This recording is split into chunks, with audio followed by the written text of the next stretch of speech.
ରଥରେ ଭଗବାନଙ୍କ ପାଖରେ ଗୁହାରି କରିବି, ସେ କହିଲେ ଉଠିବେ, କାରଣ ଠିକ ସମୟରେ ରଥ ନେଇକି ତାଙ୍କ ପାଖରେ ନ ପହଞ୍ଚେଇଲେ ତା ମାମୁଁ କଂସ ମତେ ମାରିଦବ।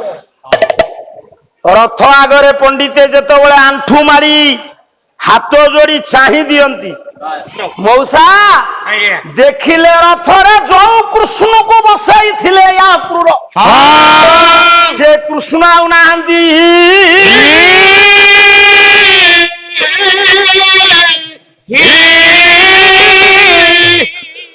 ଗେଡୁଆ ସିଆଡକୁ ଶୁଅ, ସେଇପଟେ ଶୋଇଥା। ନାଇଁ ମଶା କାରଣ ତୁ ଶୋଇଥା, ପଛରେ ତତେ ଡାକିବି ଯା। ହଁ ତକିଆ ମାଣ୍ଡି ଆସିବ ନା, ଶୁଅ ସେଇଠି ଶୋଇଥା, ଝାଡି ଦେଇ ଶୋଇଥା, କଣ କିଛି ଅସୁବିଧା ନାହିଁ। ଘରକୁ ତ ଯାଇଥିଲୁ, ଶୋଇନୁ, ଶୁଅ ଶୁଅ, କିଛି ନାହିଁ, ଶୁଅ।